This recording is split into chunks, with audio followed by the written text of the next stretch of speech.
ABC ಬಿಟ್ಸ್ಗೆ ಸ್ವಾಗತ. ನಾನು ಕಾವ್ಯ. ಮೊದಲಿಗೆ ಹೆಡ್ಲೈನ್ಸ್. ರಾಜಕೀಯ ಸಂಘರ್ಷದ ನಡುವೆ ಮೇಳೈಸಿದ್ದ ಭಕ್ತಿ ಸಾಗರ. ಒಳನರಸೀಪುರದಲ್ಲಿ ಶ್ರೀ ಲಕ್ಷ್ಮೀ ನರಸಿಂಹಸ್ವಾಮಿ ರಥೋತ್ಸವ ಸಂಭ್ರಮ. ಬಿಗಿ ಪೊಲೀಸ್ ಬಂದೋಬಸ್ತ್. ಕೇತುಗ್ರಸ್ತ ಚಂದ್ರಗ್ರಹಣ ಹಿನ್ನೆಲೆ ಶ್ರೀ ಚನ್ನಕೇಶವ ಸ್ವಾಮಿ ದೇವಾಲಯ ಗರ್ಭಗುಡಿ ಬಾಗಿಲು ಬಂದ್. ರಾತ್ರಿ ಶುದ್ಧಿ ಕಾರ್ಯ ಬಳಿಕ ನಾಳೆಯಿಂದ ದರ್ಶನಕ್ಕೆ ಅವಕಾಶ. ಯುವಕನ ಬರ್ಬರ ಹತ್ಯೆ, ಮೂವರಿಗೆ ಗಂಭೀರ ಗಾಯ. ಒಳನರಸೀಪುರ ತಾಲೂಕಿನ ಸೂರನಹಳ್ಳಿಯಲ್ಲಿ ಘಟನೆ.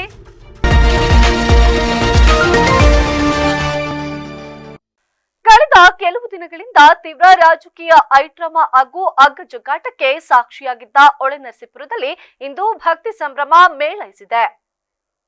ಪಟ್ಟಣದ ಆರಾಧ್ಯ ದೈವ ಶ್ರೀ ಲಕ್ಷ್ಮೀ ನರಸಿಂಹಸ್ವಾಮಿ ಜಾತ್ರಾ ಮಹೋತ್ಸವವು ಯಾವುದೇ ಅಹಿತಕರ ಘಟನೆಗಳಿಗೆ ಆಸ್ಪದವಿಲ್ಲದಂತೆ ಅತ್ಯಂತ ಸುಸೂತ್ರವಾಗಿ ನೆರವೇರುತ್ತಿದೆ. ನಿನ್ನೆ ನಡೆದ ರಾಜಕೀಯ ಬೆಳವಣಿಗೆಗಳ ಹಿನ್ನೆಲೆಯಲ್ಲಿ ಮುನ್ನೆಚ್ಚರಿಕೆ ಕ್ರಮವಾಗಿ ಇಡೀ ಪಟ್ಟಣವನ್ನ ಪೊಲೀಸ್ ಸುಪರ್ದಿಗೆ ಪಡೆಯಲಾಗಿದ್ದು, ಬಿಗಿ ಪೊಲೀಸ್ ಬಂದೋಬಸ್ತ್ ನಡುವೆ ರಥೋತ್ಸವ ವಿಧಿ ವಿಧಾನಗಳು ಸಾಂಗವಾಗಿ ನಡೆಯುತ್ತಿವೆ. ಇನ್ನು ರಥೋತ್ಸವದ ಹಿನ್ನೆಲೆಯಲ್ಲಿ ಒಳನರಸೀಪುರಕ್ಕೆ ಕೇವಲ ಹಾಸನ ಜಿಲ್ಲೆಯಷ್ಟೇ ಅಲ್ಲದೆ ರಾಜ್ಯದ ವಿವಿಧ ಭಾಗಗಳಿಂದ ಸಹಸ್ರಾರು ಸಂಖ್ಯೆಯಲ್ಲಿ ಭಕ್ತಾದಿಗಳು ಆಗಮಿಸಿದ್ದಾರೆ. ಗೋವಿಂದ ಗೋವಿಂದ ಎಂಬ ನಾಮಸ್ಮರಣೆಯೊಂದಿಗೆ ಭಕ್ತರು ರಥಕ್ಕೆ ಹಣ್ಣು ಜವನವನ್ನ ಅರ್ಪಿಸಿ ದೇವರ ದರ್ಶನ ಪಡೆದು ಪುನೀತರಾದರು. ಭಕ್ತರ ಅನುಕೂಲಕ್ಕಾಗಿ ದೇವಾಲಯದ ಆಡಳಿತ ಮಂಡಳಿ ಹಾಗೂ ಸ್ಥಳೀಯ ಆಡಳಿತದ ವತಿಯಿಂದ ಕುಡಿಯುವ ನೀರು ಮತ್ತು ಪ್ರಸಾದ ವಿನಿಯೋಗ ಸೇರಿದಂತೆ ಸಕಲ ವ್ಯವಸ್ಥೆಗಳನ್ನು ಮಾಡಲಾಗಿದೆ.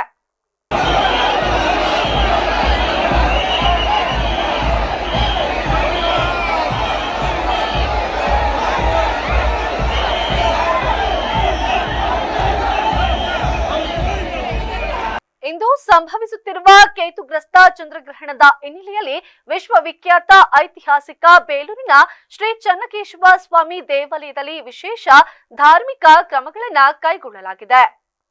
ಗ್ರಹಣದ ಸೂಕ್ಷ್ಮ ಧಾರ್ಮಿಕ ನಿಯಮಾವಳಿಗಳ ಅನ್ವಯ ದೇವಾಲಯದ ಗರ್ಭಗುಡಿ ಬಾಗಿಲನ್ನ ಅರ್ಚಕರು ಪೂಜೆಯನ್ನ ಸಲ್ಲಿಸಿದ ನಂತರ ಮುಚ್ಚಿದ್ದಾರೆ. ಗ್ರಹಣದ ಕಾಲದಲ್ಲಿ ದೇವರ ಮೂರ್ತಿಗೆ ನೇರವಾಗಿ ಯಾವುದೇ ವಿಧದ ಪೂಜೆ, ನೈವೇದ್ಯ ಅಥವಾ ಸೇವೆಗಳು ನಡೆಯದಂತೆ ಶಿಸ್ತಿನ ಕ್ರಮಗಳನ್ನು ಅನುಸರಿಸಲಾಗುತ್ತಿದೆ. ಆದರೆ ದೇವಾಲಯದ ಗರ್ಭಗುಡಿ ಮಾತ್ರ ಬಂದಾಗಿದ್ದು, ಪ್ರವಾಸಿಗರು ಹಾಗೂ ಭಕ್ತರು ದೇವಾಲಯದ ಶಿಲ್ಪ ವೈಭವವನ್ನ ವೀಕ್ಷಿಸಲು ಅವಕಾಶವಿದೆ ಎಂದು ತಿಳಿಸಲಾಗಿದೆ. ನಿಧಾನವಾಗಿ ಕಾರು ಓಡಿಸುವಂತೆ ತಿಳಿ ಹೇಳಿದ ಯುವಕನಿಗೆ ಗುದ್ದಿಸಿ ಹತ್ಯೆ ಮಾಡಿದ ಘಟನೆ ಒಳನರಸೀಪುರ ತಾಲೂಕಿನ ಸೂರನಹಳ್ಳಿ ಗ್ರಾಮದಲ್ಲಿ ನಡೆದಿದೆ. ಹತ್ಯೆಯಾದ ಯುವಕನನ್ನ ಮನು 23 ವರ್ಷ ಎಂದು ಗುರುತಿಸಲಾಗಿದೆ. ನಡುರಾತ್ರಿ 12 ಗಂಟೆಯ ಸಮಯದಲ್ಲಿ ಮನು, ಅಭಿಷೇಕ್, ರಾಕೇಶ್ ಹಾಗೂ ಕುಶಾಲ್ ರಸ್ತೆಯ ಪಕ್ಕದಲ್ಲಿ ನಿಂತು ಮಾತನಾಡುತ್ತಿದ್ದರು. ಈ ವೇಳೆ K01 MF 2883 ನಂಬರಿನ ಕಾರಿನಲ್ಲಿ ಅತಿ ವೇಗವಾಗಿ ಅಪರಿಚಿತ ವ್ಯಕ್ತಿ ಬಂದಿದ್ದಾನೆ. ಇದನ್ನ ಕಂಡ ಯುವಕರ ತಂಡ ಕಾರು ಚಾಲಕನಿಗೆ ನಿಧಾನವಾಗಿ ಹೋಗು ಎಂದು ಹೇಳಿದ್ದಾರೆ. ಇದರಿಂದ ಕೋಪಗೊಂಡ ಕಾರು ಚಾಲಕ ಸ್ವಲ್ಪ ದೂರ ಹೋಗಿ ತಿರುಗಿಸಿಕೊಂಡು ಬಂದು ಮಾತನಾಡುತ್ತಾ ನಿಂತಿದ್ದವರಿಗೆ ಡಿಕ್ಕಿಯನ್ನ ಓಡಿಸಿದ್ದಾನೆ. ಬಳಿಕ ಅಲ್ಲಿಂದ ಪರಾರಿಯಾಗಿದ್ದಾನೆ. ಡಿಕ್ಕಿಯ ರಭಸಕ್ಕೆ ಮನು ಸ್ಥಳದಲ್ಲೇ ಸಾವನ್ನಪ್ಪಿದ್ದು, ಅಭಿಷೇಕ್ ಸೇರಿ 3 ಯುವಕರಿಗೆ ಗಾಯಗಳಾಗಿವೆ. ಗಾಯಾಳುಗಳಿಗೆ ಆಸ್ಪತ್ರೆಯಲ್ಲಿ ಚಿಕಿತ್ಸೆಯನ್ನ ನೀಡಲಾಗುತ್ತಿದೆ. ಸ್ಥಳಕ್ಕೆ ಪೊಲೀಸರು ಭೇಟಿಯನ್ನು ನೀಡಿ ಪರಿಶೀಲನೆಯನ್ನ ನಡೆಸಿದ್ದಾರೆ. 4 ಯುವಕರು ಸಂಬಂಧಿಗಳಾಗಿದ್ದಾರೆ ಎಂದು ತಿಳಿದು ಬಂದಿದೆ. ಜಿಲ್ಲೆಯ ಹಾಸನ ತಾಲೂಕಿನ ಮೊಸಳೆ ಗ್ರಾಮದಲ್ಲಿ ಇದೇ ತಿಂಗಳ 6, 7 ಮತ್ತು 8ನೇ ತಾರೀಕಿನಂದು ಉದ್ಭವ ಮುಳ್ಳುಕಟ್ಟಮ್ಮ ಜಾತ್ರಾ ಮಹೋತ್ಸವವು ಅತ್ಯಂತ ಅದ್ದೂರಿಯಾಗಿ ಜರುಗಲಿದೆ ಎಂದು ಜಾನಪದ ಕಲಾವಿದ ಕುಮಾರ್ ಕಟ್ಟೆ ಬೆಳಗುಲಿ ಅವರು ಮಾಹಿತಿಯನ್ನ ನೀಡಿದ್ದಾರೆ. ಈ ಕುರಿತು ಮಾತನಾಡಿದ ಅವರು, 3 ದಿನಗಳ ಕಾಲ ನಡೆಯುವ ಈ ಧಾರ್ಮಿಕ ಉತ್ಸವದಲ್ಲಿ ವಿವಿಧ ಸಾಂಪ್ರದಾಯಿಕ ಪೂಜಾ ಕೈಂಕರ್ಯಗಳು ನೆರವೇರಲಿವೆ. ಮೊಸಳೆ ಗ್ರಾಮ ಹಾಗೂ ಸುತ್ತಮುತ್ತಲ ಸುಮಾರು 20 ಹಳ್ಳಿಗಳ ಗ್ರಾಮಸ್ಥರು ಈ ಸಂಭ್ರಮದಲ್ಲಿ ಪಾಲ್ಗೊಳ್ಳಲಿದ್ದು, ಜಾತ್ರೆಯ ಅಂಗವಾಗಿ ಗ್ರಾಮದಲ್ಲಿ ಹಬ್ಬದ ವಾತಾವರಣ ನಿರ್ಮಾಣವಾಗಿದೆ ಎಂದರು. ಜಾತ್ರಾ ಮಹೋತ್ಸವಕ್ಕೆ ಆಗಮಿಸುವ ಸಹಸ್ರಾರು ಭಕ್ತಾದಿಗಳಿಗೆ ಯಾವುದೇ ತೊಂದರೆಯಾಗದಂತೆ ವ್ಯಾಪಕ ಸಿದ್ಧತೆಗಳನ್ನ ಮಾಡಿಕೊಳ್ಳಲಾಗಿದೆ. ಪ್ರಮುಖವಾಗಿ ಜಾತ್ರೆಗೆ ಬರುವ ಎಲ್ಲ ಭಕ್ತರಿಗೂ ಅನ್ನ ಸಂತರ್ಪಣೆ ಕಾರ್ಯಕ್ರಮವನ್ನ ಹಮ್ಮಿಕೊಳ್ಳಲಾಗಿದೆ. ಈ ಭಾಗದ ಪ್ರಸಿದ್ಧ ದೇವಿಯ ದರ್ಶನ ಪಡೆದು ಪುನೀತರಾಗಲು ಹಾಗೂ ಹೆಚ್ಚಿನ ಸಂಖ್ಯೆಯಲ್ಲಿ ಭಕ್ತಾದಿಗಳು ಆಗಮಿಸಿ ಈ ಜಾತ್ರಾ ಮಹೋತ್ಸವವನ್ನ ಯಶಸ್ವಿಗೊಳಿಸಬೇಕೆಂದು ಮನವಿಯನ್ನ ಮಾಡಿದ್ದಾರೆ. ಭಾನುವಾರ ಹಾಸನ ತಾಲೂಕಿನ ಮೊಸಳೆ ಗ್ರಾಮದಲ್ಲಿ 3 ದಿನಗಳ ಕಾಲ ನಡೀತಕ್ಕಂಥ ಒಂದು 9ನೇ ವರ್ಷದ ಜಾತ್ರಾ ಮಹೋತ್ಸವ ಇದಾಗಿದ್ದು, ಅಲ್ಲೇ ವಿಶೇಷ ಏನಪ್ಪ ಅಂದರೆ ಉದ್ಭವ ಮುಳುಕಟ್ಟಮ್ಮ ಜಾತ್ರೆಯನ್ನು ನಡೀತಾ ಇದೆ. ಅಲ್ಲಿ ತೆಗ್ಗಿಯಮ್ಮ ಮತ್ತು ಊರು ಮಾರಿಯಮ್ಮ, ವೀರಭದ್ರೇಶ್ವರ ಹಿಂಗೆ ಹಲವಾರು ದೇವಸ್ಥಾನಗಳಲ್ಲಿದೆ. ಒಟ್ಟಾರೆ 9ನೇ ವರ್ಷದ ಜಾತ್ರಾ ಮಹೋತ್ಸವನ ಈ ಸರಿ ಅದ್ದೂರಿಯಾಗಿ ಹಮ್ಮಿಕೊಂಡಿದ್ದೀವಿ. ಆ 3 ದಿನದೂ ಕೂಡ ಅನ್ನ ಸಂತರ್ಪಣೆ ಇರುತ್ತೆ. ಅದರಲ್ಲಿ ವಿಶೇಷವಾಗಿ 2 ದಿನ ಸಸ್ಯಾಹಾರ ಮತ್ತು ಇನ್ನೊಂದು ದಿನ ಮಾಂಸಾಹಾರ ಇರ್ತದ ವ್ಯವಸ್ಥೆ ಮಾಡಿದ್ದೀವಿ. ಆ ಸುತ್ತಮುತ್ತಲ ಸುಮಾರು ಒಂದು 18-20 ಹಳ್ಳಿಗಳ ಜನ ಅಲ್ಲಿ ಸೇರ್ತಾರೆ. ಹಾಗೆ ರಾಜಕೀಯ ಪ್ರತಿನಿಧಿಗಳು ಮತ್ತು ಅಧಿಕಾರಿಗಳು ಮತ್ತು ಕಲಾವಿದರು ಹಾಗೆ ಜೊತೆಗೆ ಭಕ್ತಾದಿಗಳು ಹೆಚ್ಚಿನ ಸಂಖ್ಯೆಯಲ್ಲಿ ಬರ್ತಾರೆ. ಹಾಗೆ ವಿಶೇಷ ಆಕರ್ಷಣೆಯಾಗಿ ಮೆರವಣಿಗೆ ಇರುತ್ತೆ, ಬೆಳ್ಳಿ ಪಲ್ಲಕ್ಕಿ ಉತ್ಸವ ಇರುತ್ತೆ. ಅದರ ಜೊತೆಗೆ ಕನ್ನಡ ಮತ್ತು ಸಂಸ್ಕೃತಿ ಇಲಾಖೆಯಿಂದ 2 ಕಲಾ ತಂಡಗಳು ಅಂದರೆ ಕರಡಿ. ಎಲ್ಲರಿಗೂ ನಮಸ್ಕಾರ. ನಾನು ಮುಳುಕಟ್ಟಮ್ಮನ ಅರ್ಚಕರಾಗಿ ನಾಗೇಂದ್ರರವರು ಮಾತಾಡ್ತಿರ್ತೇನೆ. ನಮ್ಮ ಮುಳುಕಟ್ಟಮ್ಮನ ದೇವಿ ಜಾತ್ರಾ ಪೂಜಾ ಮಹೋತ್ಸವದಲ್ಲಿ ಭಕ್ತಾದಿಗಳು ಹೆಚ್ಚಿನ ಸಂಖ್ಯೆಯಲ್ಲಿ ಬಂದು ಅನ್ನ ಸಂತರ್ಪಣೆಗೆ ಮತ್ತು ದೇವಿಗೆ ಪಾತ್ರರಾಗಬೇಕಾಗಿ ಕೇಳ್ಕೊಳ್ಳುತ್ತಿದ್ದೇನೆ. ಮುಳುಕಟ್ಟಮ್ಮ ಬಂದು ನಮ್ಮ ಹಾಸನ ಸರೌಂಡಿಂಗು ನಾಗಮಂಗಲ ತಾಲೂಕು ನಾಗಮಂಗಲದಲ್ಲಿದ್ದು ಮುಳುಕಟ್ಟಮ್ಮ ಈಗ ಮಸ್ಲೆ ಗ್ರಾಮದಲ್ಲಿ ಬಂದು ನೆಲೆಗಳಿರ್ತಾರೆ. ಭಕ್ತಾದಿಗಳು ಹೆಚ್ಚಿನ ಸಂಖ್ಯೆಯಲ್ಲಿ ಬಂದು ಅವರ ಕಷ್ಟಕರ್ಪಣೆಗಳನ್ನು ಹೇಳಿಕೊಂಡು ಆ ದೇವಿಯ ಕೃಪೆಗೆ ಪಾತ್ರರಾಗಬೇಕಾಗಿ ಕೇಳಿಕೊಳ್ಳುತ್ತಿದ್ದೇನೆ. ನಾಗೇಂದ್ರ. ಪಟ್ಟಣದ ತಾಲೂಕು ಕಚೇರಿ ಸಭಾಂಗಣದಲ್ಲಿ ಛತ್ರಪತಿ ಶಿವಾಜಿ ಮಹಾರಾಜ ಅವರ 396ನೇ ಜಯಂತಿ ಹಾಗೂ ಸಂತ ಸೇವಲಾಲ್ ಹಾಗೂ ಕವಿ ಸರ್ವಜ್ಞ ಅವರ ಜಯಂತಿಯನ್ನ ಭಕ್ತಿಪೂರ್ವಕವಾಗಿ ಆಚರಿಸಲಾಯಿತು. ಕಾರ್ಯಕ್ರಮವನ್ನ ತಾಲೂಕು ದಂಡಾಧಿಕಾರಿ ಶ್ರೀಧರ್ ಕಂಕಣವಾಡಿ ಉದ್ಘಾಟಿಸಿ ಮಾತನಾಡಿದರು. ಶಿವಾಜಿ ಮಹಾರಾಜರು ಅಪಾರ ಧೈರ್ಯ, ದೃಢ ನಿಶ್ಚಯ ಮತ್ತು ಬುದ್ಧಿವಂತಿಕೆಯ ಸಂಕೇತವಾಗಿದ್ದರು. ಕೇವಲ 16ನೇ ವಯಸ್ಸಿನಲ್ಲಿ ಹೋರಾಟ ಆರಂಭಿಸಿ ದೇಶದಲ್ಲಿ ಮರಾಠ ಸಾಮ್ರಾಜ್ಯವನ್ನ ಸ್ಥಾಪಿಸಿದ ಮಹಾನ್ ನಾಯಕರು. ಬಾಲ್ಯದಿಂದಲೇ ರಾಜಕೀಯ ಮತ್ತು ಆಡಳಿತಾತ್ಮಕ ಶಿಕ್ಷಣವನ್ನ ಪಡೆದು ಶಿವಾಜಿಯವರು ದೂರದೃಷ್ಟಿ ಮತ್ತು ತ್ಯಾಗ ಭಾವದಿಂದ ಭಾರತವನ್ನ ಆರ್ಥಿಕ ಮತ್ತು ಸಾಮಾಜಿಕವಾಗಿ ಮುನ್ನಡೆಸಿದರು ಎಂದು ಪ್ರಶಂಸಿಸಿದರು. ಇಂತಹ ಮಹನೀಯರ ಆದರ್ಶಗಳನ್ನ ಪ್ರತಿಯೊಬ್ಬರು ಕೂಡ ಜೀವನದಲ್ಲಿ ಅಳವಡಿಸಿಕೊಂಡು ದೇಶಭಕ್ತಿ, ಶಿಸ್ತು ಮತ್ತು ಒಗ್ಗಟ್ಟಿನ ಮನೋಭಾವವನ್ನ ಬೆಳೆಸಿಕೊಳ್ಳಬೇಕು ಎಂದು ಕರೆಯನ್ನ ನೀಡಿದರು. ಈ ಬಾರಿ ಸರ್ಕಾರದ ಆದೇಶದಂತೆ ಮೆರವಣಿಗೆ ಸ್ಥಗಿತಗೊಂಡಿದ್ದರೂ ಕೂಡ ಯಾರೂ ನಿರುತ್ಸಾಹಗೊಳ್ಳಬಾರದು, ಎಲ್ಲರೂ ಒಗ್ಗಟ್ಟಿನಿಂದ ಜಯಂತಿಯನ್ನ ಆಚರಿಸಬೇಕು ಎಂದು ಸಲಹೆಯನ್ನ ನೀಡಿದರು. ಮರಾಠ ಸಮುದಾಯದ ನಿರ್ಮಾಣ ಕಾರ್ಯಗಳಿಗೆ ಅಗತ್ಯ ಜಾಗ ಮಂಜೂರು ಮಾಡುವ ಕುರಿತು ಸಹಾಯಕ ಆಯುಕ್ತರಿಗೆ ಮನವಿಯನ್ನ ಸಲ್ಲಿಸಲಾಗಿದೆ. ಈ ಬಗ್ಗೆ ಸಹಕಾರ ನೀಡುವುದಾಗಿ ಭರವಸೆ ದೊರೆತಿರುವುದಕ್ಕೆ ಅಭಿನಂದನೆಯನ್ನ ಸಲ್ಲಿಸಿದರು. ಸರ್ವಜ್ಞ ಜಯಂತಿಯ ಹಾರ್ದಿಕ ಶುಭಾಶಯಗಳು. ನಾವು ಪ್ರತಿ ಸಲ ರಾಷ್ಟ್ರೀಯ ಹಬ್ಬದ ಆಚರಣೆಯಲ್ಲಿ ನಾವು ಜಯಂತಿಯನ್ನು ಯಾಕೆ ಆಚರಿಸ್ತಾ ಇದ್ದೀವಿ ಅನ್ನೋದನ್ನು ನಾನು ಹೇಳ್ತೀನಿ. ಈ ಮಹನೀಯರು ತಮ್ಮ ಜೀವನದಲ್ಲಿ ಅಳವಡಿಸಿಕೊಂಡಿರುವಂಥ ತತ್ವಗಳನ್ನು ನಾವು ಸಹ ನಮ್ಮ ಜೀವನದಲ್ಲಿ ಅಳವಡಿಸ್ಕೊಳ್ಬೇಕು ಅಂತ. ಮೊದಲಿಗೆ ಶಿವಾಜಿ ಮಹಾರಾಜರು ಒಳ್ಳೆಯ ಯೋಧರು ಹಾಗೂ ಒಳ್ಳೆಯ ವಿದ್ಯಾರ್ಥಿ ಹಾಗೂ ಒಳ್ಳೆಯ ತಾಯಿಯ ಮಗ, ಒಳ್ಳೆಯ ಸುಸಂಸ್ಕೃತ ಸೇನಾನಿಯಾಗಿದೆ. ಅವರು ಮಹಾರಾಷ್ಟ್ರದಲ್ಲಿ ಮಾವಳರು ಅಂತೇಳಿ ಯೋಧರು ಇರ್ತಾರೆ, ಅವನ್ನೆಲ್ಲ ಸಂಘಟಿಸಿಕೊಂಡು ಒಂದು ಸಾಮ್ರಾಜ್ಯವನ್ನೇ ಕಟ್ಟಿದರು. ಆಗಿನ ಕಾಲದಲ್ಲಿ ಬೇರೆ ಬೇರೆ ಶಕ್ತಿಗಳೊಂದಿಗೆ ಹೋರಾಡಿ ಸಂಸ್ಕೃತಿಯನ್ನು ಉಳಿಸಲು ದಾದಾಜಿ ಕೊಂಡದೇವರ ಮಾರ್ಗದರ್ಶನದಲ್ಲಿ ತಾಯಿ ಜೀಜಾಬಾಯಿಯವರ ಆಶೀರ್ವಾದದಿಂದ ಅಂಬಾದೇವಿಯ ಕಾರ್ಯಕ್ರಮದಲ್ಲಿ ಪತ್ರಕರ್ತರ ಸಂಘದ ಅಧ್ಯಕ್ಷ ಬಿಬಿ ಶಿವರಾಜ್ ಮಾತನಾಡಿ, ಯಾವುದೇ ಮಹನೀಯರ ಜಯಂತಿಯನ್ನ ಒಂದು ಜಾತಿಗೆ ಸೀಮಿತಗೊಳಿಸುವುದು ಸರಿಯಲ್ಲ ಎಂದು ಅಭಿಪ್ರಾಯವನ್ನ ಪಟ್ಟರು. ಶಿವಾಜಿಯವರು ಹಿಂದೂ ಜನಾಂಗದ ಆದರ್ಶ ಪುರುಷರು. ಅವರ ಜಯಂತಿಯನ್ನ 4 ಗೋಡೆಗಳಿಗೆ ಮಾತ್ರ ಆಚರಿಸುವುದು ನಿಜಕ್ಕೂ ಬೇಸರ ತಂದಿದೆ. ಮಹನೀಯರ ಚಿಂತನೆಗಳಿಗೆ ಎಲ್ಲಾ ಸಮುದಾಯಗಳಿಗೂ ಕೂಡ ಇದು ಸೇರಿವೆ. ಅವರ ಶೌರ್ಯ, ಧೈರ್ಯ ಮತ್ತು ಆಡಳಿತ ಕೌಶಲ್ಯ ನಮ್ಮೆಲ್ಲರಿಗೂ ಕೂಡ ಮಾದರಿ. ಆದ್ದರಿಂದ ಅವರ ಆದರ್ಶಗಳನ್ನ ಅಳವಡಿಸಿಕೊಳ್ಳುವ ಮೊದಲು ನಾವು ಎಲ್ಲರೂ ಸಂಘಟಿತರಾಗಬೇಕು ಎಂದು ಕರೆಯನ್ನ ನೀಡಿದರು. ಮಹಾರಾಜರ ಧೈರ್ಯ ಮತ್ತು ಸಾಹಸದ ಸಂಕೇತವಾಗಿದ್ದರು. ಅವರು ಕೇವಲ ಮಹಾರಾಷ್ಟ್ರಕ್ಕೆ ಮಾತ್ರ ಸೀಮಿತರಲ್ಲ, ಇಡೀ ವಿಶ್ವಕ್ಕೆ ಚೇತನರು. ಶಿವಾಜಿಯವರಿಗೆ ರಕ್ತಗತದಲ್ಲೇ ಧೈರ್ಯ, ಶಕ್ತಿ ಮತ್ತು ಕ್ಷತ್ರಿಯ ಗುಣಗಳಿದ್ದವು. ಶಿವಾಜಿಯವರ ಆದರ್ಶ ಗುಣಗಳನ್ನು ನಾವೆಲ್ಲರೂ, ಪ್ರತಿಯೊಬ್ಬರೂ ಅವರ ಗುಣಗಳನ್ನು ಅಳವಡಿಸ್ಕೋಬೇಕು. ಇವತ್ತು ನಾವೆಲ್ಲ ಎಲ್ಲಿದ್ದೀವಿ ಅಂತ ನಾವೇ ಪ್ರಶ್ನೆ ಮಾಡ್ಕೋಬೇಕಾದಂಥ ಪರಿಸ್ಥಿತಿ ನಿರ್ಮಾಣವಾಗಿದೆ. ಅದೆಲ್ಲ ನಿಮಗೆ ಪ್ರತಿಯೊಬ್ಬರಿಗೂ ಗೊತ್ತಿದೆ. ಈಗಾಗಲೇ ಶಿವಾಜಿ ಮಹಾರಾಜರ ಜಯಂತಿ ಕಾರ್ಯಕ್ರಮದಲ್ಲಿ ಯಾವ ರೀತಿ ಘಟನೆಗಳು ನಡೀತಿದ್ದಾವೆ, ಯಾವ ರೀತಿ ಆಗಿದೆ. ಇವತ್ತು ಅದ್ದೂರಿಯಾಗಿ ಮಾಡಬೇಕಾದ ಕಾರ್ಯಕ್ರಮ ಯಾಕೆ ಅದ್ದೂರಿ ಕಾರ್ಯಕ್ರಮ ಆಗ್ತಿಲ್ಲ, ಹಾಗಾದರೆ ನಾವೆಲ್ಲ ಯಾರು ಅನ್ನೋ ಪ್ರಶ್ನೆಯನ್ನ ನಾವೇ ಮಾಡ್ಕೋಬೇಕಾದಂಥ ಸನ್ನಿವೇಶ ಇವತ್ತು ಭಾರತ ದೇಶದಲ್ಲಿ ಹುಟ್ಟಿರ್ತಕ್ಕಂಥ ನಮಗೇನೆ ಬರ್ತಾ ಇದೆ. ಆ ರೀತಿ ಆಗಬಾರ್ದು. ದಯಮಾಡಿ. ಇದೇ ಸಂದರ್ಭದಲ್ಲಿ ಕನ್ನಡ ಸಾಹಿತ್ಯ ಪರಿಷತ್ ಅಧ್ಯಕ್ಷ ಮಂಜುಗೌಡ ಮಾತನಾಡಿ, ಸರ್ವಜ್ಞ ಅವರು ತ್ರಿಪದಿಗಳು ಸಮಾಜಕ್ಕೆ ದಾರಿಯನ್ನು ತೋರಿಸುವ ಬೆಳಕು. ಸರ್ವಜ್ಞರ ವಚನಗಳಲ್ಲಿ ಮಾನವೀಯತೆ, ನೈತಿಕತೆ ಮತ್ತು ಸಾಮಾಜಿಕ ಜಾಗೃತಿ ತುಂಬಿಕೊಂಡಿದ್ದು ಇಂದಿನ ಪೀಳಿಗೆಯು ಅವುಗಳನ್ನು ಜೀವನದಲ್ಲಿ ಅಳವಡಿಸಿಕೊಳ್ಳಬೇಕು ಎಂದು ಹೇಳಿದರು. ಕಾರ್ಯಕ್ರಮದಲ್ಲಿ ಶಾಸಕ ಉಳ್ಳಳ್ಳಿ ಸುರೇಶ್, ಸರ್ಕಲ್ ಇನ್ಸ್ಪೆಕ್ಟರ್ ರೇವಣ್ಣ, ಸಾಹಿತ್ಯ ಪರಿಷತ್ ಅಧ್ಯಕ್ಷ ಮಂಜುಗೌಡ, ಎಚ್ಜಿ ಶಿವಮುರಿಯಪ್ಪ, ಕಾರ್ಯದರ್ಶಿ ಶಿವಾಜಿ ಉಪಸ್ಥಿತರಿದ್ದರು. ಕುಟುಂಬಗಳ ಹಳೆ ದ್ವೇಷದ ಹಿನ್ನೆಲೆ ದ್ವಿತೀಯ ಪಿಯು ವಿದ್ಯಾರ್ಥಿನಿಯ ಮೇಲೆ ಹಲ್ಲೆಯನ್ನ ನಡೆಸಿ ಆಕೆಯ ಭವಿಷ್ಯಕ್ಕೆ ಕುಟುಂಬವೊಂದು ತಣ್ಣೀರೆರಚಲು ಹುನ್ನಾರವನ್ನ ನಡೆಸಿರುವ ಪ್ರಕರಣವೊಂದು ನಂಜನಗೂಡಿನಲ್ಲಿ ಬೆಳಕಿಗೆ ಬಂದಿದೆ. ನೀನು ಓದಬಾರದು, ಮುಂದೆ ಓದಿದ್ರೆ ನಿನ್ನನ್ನ ಮುಗಿಸುವುದಾಗಿ ಬೆದರಿಕೆಯನ್ನ ಹಾಕಿ ವಿದ್ಯಾರ್ಥಿನಿಯ ಮೇಲೆ ಹಲ್ಲೆ ನಡೆಸಿರುವ ಘಟನೆ ನಂಜನಗೂಡಿನ ಕೂಗಳತೆಯ ದೂರದಲ್ಲಿರುವ ಪಾಳ್ಯ ಗ್ರಾಮದಲ್ಲಿ ನಡೆದಿದೆ. ಹಲ್ಲೆಗೊಳಗಾದ ದ್ವಿತೀಯ ಪಿಯು ವಿದ್ಯಾರ್ಥಿನಿ ಪೂರ್ಣಿಮಾ ನಂಜನಗೂಡಿನ ಸರ್ಕಾರಿ ಆಸ್ಪತ್ರೆಯಲ್ಲಿ ದಾಖಲಾಗಿ ಚಿಕಿತ್ಸೆಯನ್ನ ಪಡೆಯುತ್ತಿದ್ದಾಳೆ. ಘಟನೆ ಸಂಬಂಧ ಪಕ್ಕದ ಮನೆಯ ಸೋಮಣ್ಣ ಸೇರಿದಂತೆ 7 ಮಂದಿ ವಿರುದ್ಧ ನಂಜನಗೂಡು ಗ್ರಾಮಾಂತರ ಪೊಲೀಸ್ ಠಾಣೆಯಲ್ಲಿ ಪ್ರಕರಣ ದಾಖಲಾಗಿದೆ. ಪಿಯುಸಿ ಕನ್ನಡ ಪರೀಕ್ಷೆಯನ್ನ ಮುಗಿಸಿ ಮನೆಗೆ ಹಿಂತಿರುಗಿ ಪೂರ್ಣಿಮಾ ಮನೆಯಲ್ಲಿ ಪ್ರಶ್ನೆ ಪತ್ರಿಕೆಯನ್ನ ಕ್ರಾಸ್ ಚೆಕ್ ಮಾಡುತ್ತಿರುವಾಗ ಏಕಾಏಕಿ ದೊಣ್ಣೆಗಳನ್ನ ಹಿಡಿದು ನುಗ್ಗಿದ ಸೋಮಣ್ಣ ಹಾಗೂ ಇತರರು ಅಳಿಯ ದ್ವೇಷವನ್ನ ಮನಸ್ಸಿನಲ್ಲಿ ಇಟ್ಟುಕೊಂಡು ನೀನು ಮುಂದೆ ಓದಬಾರದು ಎಂದು ತಾಕೀತು ಮಾಡಿ ಕಣ್ಣಿಗೆ ಕಾರದ ಪುಡಿಯನ್ನ ಎರಚಿ ಹಿಗ್ಗಾಮುಗ್ಗ ಹಲ್ಲೆಯನ್ನ ನಡೆಸುತ್ತಾರೆ. ನೆರವಿಗೆ ಬಂದ ಕುಟುಂಬಸ್ಥರ ಮೇಲೂ ಕೂಡ ಹಲ್ಲೆ ನಡೆದಿದೆ.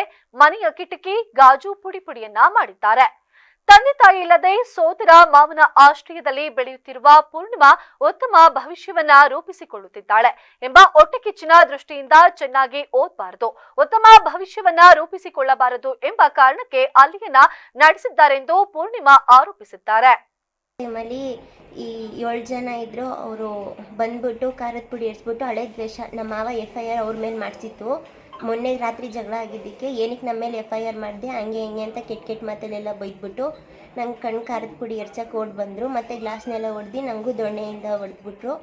ಆಮೇಲೆ ರಾಮು ಮತ್ತು ಸೋಮಣ್ಣ, ಚೈತ್ರ, ಅನಿತಾ, ರೇಖಾ, ಮಂಜಾ, ಚಂದ್ರಮ್ಮ ಇವರೆಲ್ಲರೂ ಬಂದು ಹೊಡೆದು ಏನಕ್ಕೆ ನೀನು ಓದಬೇಡ, ನೀನೇನು ಓದಬೇಡ, ನೀನು ಓದಿದ್ದು ಸಾಕು, ಮನೇಲೇ ಇರು, ನೀನೇನಾದರೂ ಈಚೆ ಎಲ್ಲಾದರೂ ಹೊರಗಡೆ ಕಾಣಿಸ್ಕೊಂಡ್ರೆ ನಿನಗೆ ಲಾರಿ ಹತ್ತಿಸ್ತೀನಿ, ಬಸ್ ಹತ್ತಿಸ್ತೀನಿ, ಏನು ಮಾಡಬೇಡ, ಏನು ಓದಬೇಡ, ನಮ್ಮ ವಂಶವ್ರು ಮಾತ್ರ ನಾವು ಓದಬೇಕು, ನೀವೇನು ಓದೋದು ಬೇಡ, ಏನು ಬೇಡ ಅಂತ ಕೆಟ್ಟ ಮಾತಿಂದ ಬೈದು ನಮ್ಮ ಅಮ್ಮನೂ ತಿರುಗಿದ್ದಾರೆ, ಅವ್ರ ಬಗ್ಗೆನೂ ಕೆಟ್ಟ ಮಾತೆಲ್ಲ ಬೈದಿದ್ದಾರೆ. ಆಮೇಲೆ ಅದು ಇದು ಅಂತ ಕೆಟ್ಟಾಗಲೆಲ್ಲ ಕಾಮೆಂಟ್ ಮಾಡ್ತಾರೆ, ಮತ್ತು ಕೆಟ್ಟಾಗಲೆಲ್ಲ ಬೈತಿರ್ತಾರೆ. ಯಾವಾಗ ಸಿಕ್ಕಿದ್ರು ಎಲ್ಲಿ ಸಿಕ್ಕಿದ್ರು. ಮಂಗಳವಾರ ಗಲಾಟೆ ಆಗಿತ್ತು ಸರ್.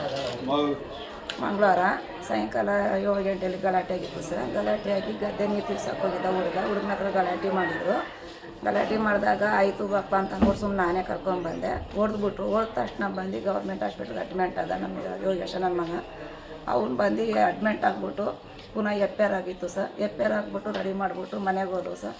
ಮನೆಗೆ ಹೋಗ್ಬಿಟ್ಟು ಪುನಃ MLA FIR ಕೊಟ್ಟಿದ್ದೀರಾ, ಗಲಾಟೆ ಮಾಡ್ತಿದ್ದೀರಾ, ಇದೆಲ್ಲ ಮಾಡಿದ್ದೀರಾ ಅಂತ ಅವ್ರು ಅವೇ ಕೋಶ ಮಾಡಿಕೊಂಡು ಮನೆ ಮುಂದೆ ಬಂದು ಗಲಾಟೆ ಮಾಡೋದು ಸರ್. ನಿನ್ನೆ ಮಾಡಿದ್ರು ಮನೆಗೆ ಬರ್ತಾಯಿದ್ದ. ಇವ್ನು ಕೊಳೆ ಮಾಡಬೇಕು, ಇವ್ನು ಕತ್ತರಿಸಾಕಬೇಕು, ಇವ್ನು ಮನೇಲಿ ಮಾಡಲೇಬಾರ್ದು ನೋಡಿ. ಈ ದಿನ 2 ದಿನ ಕಳೆದಿದೆ ಕೃತ್ಯ ನಡೆದು.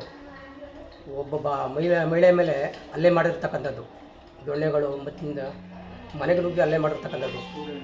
ಇವತ್ತು ಕಂಡು ಪೊಲೀಸ್ ಇಲಾಖೆಯವರು ಇಲ್ಲಿ ಬಂದು ಏನಾಗಿದೆ ಅಂತ ಕೇಳವ್ರೆ.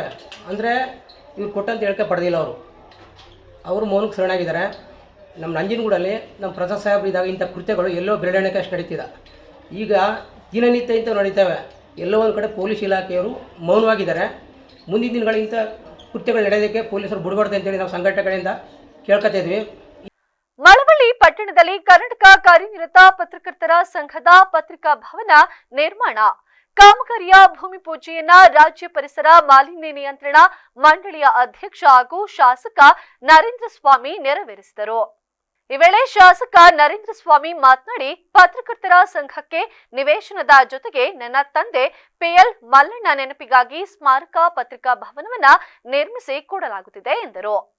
ಒಂದು ಮಳವಳ್ಳಿನಲ್ಲಿ ಈಗ ನಾನು ಹೋಗಿ ಒಂದು ಇಲ್ಲಿ ಪ್ರಮುಖವಾಗಿ ನಮ್ಮ ಎಲ್ಲ ಮಳವಳ್ಳಿ ತಾಲೂಕಿನ ಕಾರ್ಯನಿರತ ಪತ್ರಕರ್ತರ ಸಂಘಕ್ಕೆ ನಿವೇಶನವನ್ನು ಮಂಜೂರು ಮಾಡಿಸ್ಕೊಟ್ಟು ಇವತ್ತು ನನ್ನ ಪೂಜ್ಯ ತಂದೆಯವರ ಹೆಸರಿನಲ್ಲಿ ಅವರ ಸ್ಮಾರಕವಾಗಿ ಈ ಒಂದು ಭವನವನ್ನು ನಿರ್ಮಾಣ ಮಾಡೋದಕ್ಕೆ ನನ್ನ ಜವಾಬ್ದಾರಿ. ಕಾರ್ಯಕ್ರಮದಲ್ಲಿ ರಾಜ್ಯ ಉಪಾಧ್ಯಕ್ಷ ಮತ್ತಿಕೆರೆ ಜಯರಾಮು, ರಾಜ್ಯ ಕಾರ್ಯದರ್ಶಿ ಕೆರೆಗೋಡು ಸೋಮಶೇಖರ್, ಜಿಲ್ಲಾ ಮಾಜಿ ಅಧ್ಯಕ್ಷ ಪ್ರಕಾಶ್ ಮಂಜುನಾಥ, ರವಿ ಸಾವಂತಿಪುರ, ತಾಲೂಕು ಅಧ್ಯಕ್ಷ ಸಿದ್ದರಾಜು ಸೇರಿದಂತೆ ಹಲವರು ಇದ್ದರು.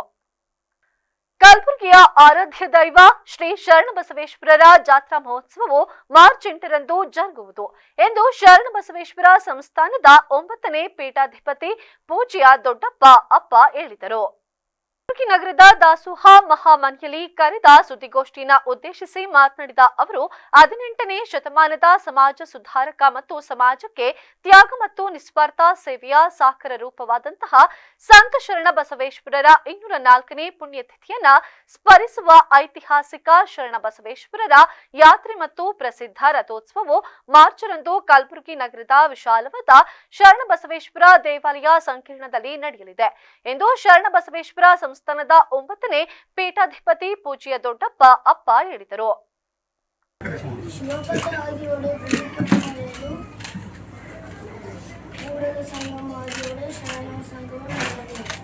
ಕಲಬುರಗಿ ಆರಾಧ್ಯ ದೇವರಾದ ಮಹಾದಾಸರು ಶರಣ ಬಸವೇಶ್ವರರಿಗೆ ನಮಸ್ಕರಿಸಿ, ಎಲ್ಲ ಪೀಠಾಧಿಪತಿಗಳಿಗೆ ನಮಸ್ಕರಿಸಿ, ಅಪ್ಪಾಜಿ ಹಾಗೂ ಅವ್ವಾಜಿಗಳಿಗೆ ನಮಸ್ಕರಿಸಿ, ಗುರುವಿಗೆ ಸಕಲ ಭಕ್ತಾದಿಗಳಿಗೆ ಶರಣತೆ. ಅಪ್ಪಾಜಿ ಹಾಗೂ ನಂತರ ಬಹಳವಾದ ಮನಸ್ಸಿನಿಂದ 1ನೇ ಜಾತ್ರಾ ಮಹೋತ್ಸವವನ್ನು ಆಚರಿಸುತ್ತಿದ್ದೇವೆ. ಮಾನವನು ಮಹಾದೇವನಾಗುವಂತೆ ಅಪ್ಪಾಜಿ ಕಾಯಕ ನಿಷ್ಠೆಯಿಂದ ಎಲ್ಲರ ಮನಸ್ಸಿನಲ್ಲಿ ಸದಾ ಇರುತ್ತದೆ. ಪಂಚಾಚಾರಗಳನ್ನು ಲಿಂಗಾಚಾರ, ಸದಾಚಾರ, ಶಿವಾಚಾರ, ಗಣಾಚಾರ, ನಿತ್ಯಾಚಾರ ಇವೇ ಪಂಚದಾಸೋಹಗಳಯ್ಯ. ಪಂಚದಾಸೋಹಿಗಳಾದ ಮಹಾದಾಸೋಹಿ ಶರಣ ಬಿಡುವೆ ಸರ್ ಅವರೇ ಮತ್ತು ಶ್ರೀಮತಿ ನೀಲಂಬಿಕಾ ಶೇರಿಕಾರ್ ಮೇಡಮ್ ಅವರೇ, ಸೋದರ ಶ್ರೀ ಶರಣಕುಮಾರ್ ಮೋದಿ ಅಣ್ಣನವರೇ, ಡಾಕ್ಟರ್ ಅಲ್ಲಪ್ರಭು ದೇಶಮುಖರವರೇ ಮತ್ತು ಶ್ರೀ ಶಿವಾನಂದ್ ಸರ್ ಅವರೇ ಮತ್ತು ಎಲ್ಲರಿಗೂ ವಿಶೇಷವಾಗಿ ತಮ್ಮೆಲ್ಲರಿಗೂ ಬಂದು ನಮಗೆ ಸಹಕರಿಸಲಿಕ್ಕೆ ತಮಗೆಲ್ಲರಿಗೂ ಮತ್ತೊಮ್ಮೆ ಶರಣಾರ್ಥಿಗಳನ್ನು ಸಲ್ಲಿಸುತ್ತೇನೆ. ಪೂಜ್ಯ ಡಾಕ್ಟರ್ ಶರಣಬಸಪ್ಪ ಅಪ್ಪ ಅವರ ಘನ ಆಶೀರ್ವಾದದಿಂದ ಮತ್ತು ಪೂಜ್ಯ ದೊಡ್ಡಪ್ಪ ಎಸಪ್ಪ ಅವರ ದಿವ್ಯ ಸಾನ್ನಿಧ್ಯದಲ್ಲಿ ಈ ವರ್ಷದ ರಥೋತ್ಸವ ಕಾರ್ಯಕ್ರಮ ಬಹಳ ಭಕ್ತಿ ಮತ್ತು ಗೌರವದಿಂದ ಮಾಡಲಾಗುತ್ತದೆ. ಎಲ್ಲ ಕೈಗೊಂಡ ಕಾರ್ಯಕ್ರಮಗಳನ್ನು ಈಗಾಗಲೇ ಎಲ್ಲ ವಿಸ್ತರಿಸಿದರು, ಅದ್ರ ಬಗ್ಗೆ ಶಾರ್ಟಾಗಿ ನಾನು ಹೇಳ್ತೇನೆ. ಉಚ್ಚಾಯಿ ಮತ್ತು ರಥೋತ್ಸವ ಕಾರ್ಯಕ್ರಮಕ್ಕೆ ಪೂಜ್ಯ ದೊಡ್ಡಪ್ಪ ಅಪ್ಪ ಅವರು ಚಾಲನೆ ಕೊಡುವರು. ರಥೋತ್ಸವ ದಿನ ಪ್ರಸಾದ ಬಟ್ಟಲು, ಲಿಂಗ ಸಜ್ಜಿಕೆ ದರ್ಶನ ಭಕ್ತ ಸಂಕುಲಕ್ಕೆ ಅವರೇ ತೋರಿಸುವರು. ಚಿರಂಜೀವಿ ಪೂಜ್ಯ 9ನೇ ಪೀಠಾಧಿಪತಿ ಪೂಜ್ಯ ಮಹಾದಾಸೋಹಿ. ಇಲ್ಲಿಯ ಶರಾವತಿ ಉಳಿಸಿ ಹೋರಾಟ ಸಮಿತಿಯ ವತಿಯಿಂದ ಶರಾವತಿ ಪಂಪ್ಡ್ ಸ್ಟೋರೇಜ್ ಯೋಜನೆಯ ವಿರುದ್ಧ ಬೃಹತ್ ಪ್ರತಿಭಟನಾ ಜನ ಸಮಾವೇಶ ಮಾರ್ಚ್ 10ರಂದು ಬೆಳಗ್ಗೆ 11 ಗಂಟೆಗೆ ಹೊನ್ನಾವರ ಪಟ್ಟಣದ ಸೆಂಟ್ ಅಂಥೋನಿ ಪ್ರೌಢಶಾಲಾ ಮೈದಾನದಲ್ಲಿ ಆಯೋಜಿಸಲಾಗಿದೆ ಎಂದು ಸಮಿತಿಯ ಕಾರ್ಯಾಧ್ಯಕ್ಷ ಚಂದ್ರಕಾಂತ್ ಕೊಚರೇಕರ ತಿಳಿಸಿದರು. ಪಟ್ಟಣದ ಮೂಡಗಣಪತಿ ದೇವಸ್ಥಾನದ ಸಭಾಭವನದಲ್ಲಿ ಸೋಮವಾರ ನಡೆದ ಸುದ್ದಿಗೋಷ್ಠಿಯಲ್ಲಿ ಮಾತನಾಡಿದ ಅವರು, ಹೊಸನಗರ ಶ್ರೀರಾಮಚಂದ್ರಪುರ ಮಠಾಧೀಶ ಶ್ರೀ ರಾಘವೇಶ್ವರ ಭಾರತಿ ಸ್ವಾಮೀಜಿಯವರು ಸಮಾವೇಶದ ನೇತೃತ್ವವನ್ನು ವಹಿಸುವರು. ಮೂಲೆಗದ್ದೆ ಸದಾನಂದ ಶಿವಯೋಗಾಶ್ರಯ ಮಠದ ಶ್ರೀ ಅಭಿನವ ಚನ್ನಬಸವ ಸ್ವಾಮೀಜಿ, ಚಿತ್ತಾಪುರದ ನಾರಾಯಣಗುರು ಶಕ್ತಿಪೀಠದ ಶ್ರೀ ಡಾಕ್ಟರ್ ಪ್ರಣವಾನಂದ ಸ್ವಾಮೀಜಿ, ಬಂಗರಮಕ್ಕಿ ಕ್ಷೇತ್ರದ ಧರ್ಮದರ್ಶಿ ಶ್ರೀ ಮಾರುತಿ ಗುರುಜಿ ಸಾನ್ನಿಧ್ಯವನ್ನು ವಹಿಸುವವರು ಎಂದು ತಿಳಿಸಿದರು. ಸಮಿತಿಯ ಅಧ್ಯಕ್ಷ ಉದ್ಯಮಿ ವೆಂಕಟರಮಣ ಹೆಗ್ಗಡೆ ಕವಲಕ್ಕಿ ಮಾತನಾಡಿ, ಈ ಯೋಜನೆಯಿಂದ ಪ್ರವಾಸೋದ್ಯಮಕ್ಕೆ, ಮೀನುಗಾರಿಕೆಗೆ ತೊಂದರೆಯಾಗಲಿದೆ. ಹೊನ್ನಾವರ ತಾಲೂಕಿನ ಜನಜೀವನದ ರಕ್ಷಣೆಗಾಗಿ ಜನರು ಹೆಚ್ಚಿನ ಸಂಖ್ಯೆಯಲ್ಲಿ ಪಾಲ್ಗೊಳ್ಳಬೇಕು ಎಂದು ಕೋರಿದರು. ಹೋರಾಟದಲ್ಲಿ ಪಾಲ್ಗೊಳ್ಳುವವರಿಗೆ ಸಮಿತಿಯ ವತಿಯಿಂದ ಊಟದ ವ್ಯವಸ್ಥೆಯನ್ನ ಮಾಡಲಾಗುವುದು ಎಂದು ತಿಳಿಸಿದರು. ಇದೇ ಸಂದರ್ಭದಲ್ಲಿ ಅಭಿನವ ಚನ್ನಬಸವ ಸ್ವಾಮೀಜಿಗಳು, ಸದಾನಂದ ಶಿವಯೋಗಾಶ್ರಮ ಮಠ ಮೂಲೆಗದ್ದೆ ಹೊಸನಗರ, ಡಾಕ್ಟರ್ ಪ್ರಣವಾನಂದ ಮಹಾಸ್ವಾಮಿಗಳು ಬ್ರಹ್ಮಶ್ರೀ ನಾರಾಯಣಗುರು ಆಶ್ರಮ ಬೆಂಗಳೂರು, ಮಾರುತಿ ಗುರೂಜಿ ಧರ್ಮಾಧಿಕಾರಿಗಳು ಶ್ರೀ ಕ್ಷೇತ್ರ ಬಂಗಾರಮಕ್ಕಿ ಹಾಗೂ ನಮ್ಮ ಜಿಲ್ಲೆಯ ಉಸ್ತುವಾರಿ ಮಂತ್ರಿಗಳು, ಶಾಸಕರು, ಮಾಜಿ ಶಾಸಕರು, ಮಾಜಿ ಮಂತ್ರಿಗಳು ಈ ವೇದಿಕೆ ಮೇಲೆ ಭಾಗವಹಿಸಲಿದ್ದಾರೆ. ಈ ಪ್ರತಿಭಟನಾ ಸಭೆಗೆ ಹೆಚ್ಚಿನ ಸಂಖ್ಯೆಯಲ್ಲಿ ಜನ ಬಂದು ಸರ್ಕಾರದ ವಿರುದ್ಧ. ಸುದ್ದಿಗೋಷ್ಠಿಯಲ್ಲಿ ಜಿಲ್ಲಾ ಪಂಚಾಯಿತಿ ಮಾಜಿ ಸದಸ್ಯೆ ಶ್ರೀ ಕಲಾ ಶಾಸ್ತ್ರಿ, ಗ್ರಾಮ ಪಂಚಾಯಿತಿ ಮಾಜಿ ಉಪಾಧ್ಯಕ್ಷ ಮಂಜುನಾಥ ನಾಯ್ಕ್, ಗೇರುಸೊಪ್ಪ, ಮಂಗಲದಾಸ ನಾಯ್ಕ, ರಾಜೇಶ್ ಭಂಡಾರಿ ಸೇರಿದಂತೆ ಮತ್ತಿತರರು ಹಾಜರಿದ್ದರು. ಮತ್ತೊಮ್ಮೆ ಹೆಡ್ಲೈನ್ಸ್. ರಾಜಕೀಯ ಸಂಘರ್ಷದ ನಡುವೆ ಮೇಳೈಸಿದ್ದ ಭಕ್ತಿ ಸಾಗರ. ಒಳನರಸೀಪುರದಲ್ಲಿ ಶ್ರೀ ಲಕ್ಷ್ಮೀ ನರಸಿಂಹಸ್ವಾಮಿ ರಥೋತ್ಸವ ಸಂಭ್ರಮ. ಬಿಗಿ ಪೊಲೀಸ್ ಬಂದೋಬಸ್ತ್. ಕೇತುಗ್ರಸ್ತ ಚಂದ್ರಗ್ರಹಣ ಹಿನ್ನೆಲೆ ಶ್ರೀ ಚನ್ನಕೇಶವ ಸ್ವಾಮಿ ದೇವಾಲಯ ಗರ್ಭಗುಡಿ ಬಾಗಿಲು ಬಂದ್. ರಾತ್ರಿ ಶುದ್ಧಿ ಕಾರ್ಯ ಬಳಿಕ ನಾಳೆಯಿಂದ ದರ್ಶನಕ್ಕೆ ಅವಕಾಶ. ಯುವಕನ ಬರ್ಬರ ಹತ್ಯೆ, ಮೂವರಿಗೆ ಗಂಭೀರ ಗಾಯ. ಒಳನರಸೀಪುರ ತಾಲೂಕಿನ ಸೂರನಹಳ್ಳಿಯಲ್ಲಿ ಘಟನೆ. ಇದೇ ಹೊತ್ತಿನ ವಿಶೇಷ ಸುದ್ದಿ. ಪ್ರತಿಕ್ಷಣ ನಿಮ್ಮೊಂದಿಗೆ ವಿವಿಸಿ ನ್ಯೂಸ್. ಸತ್ಯದ ಕಡೆ ನಮ್ಮ ನಡೆ.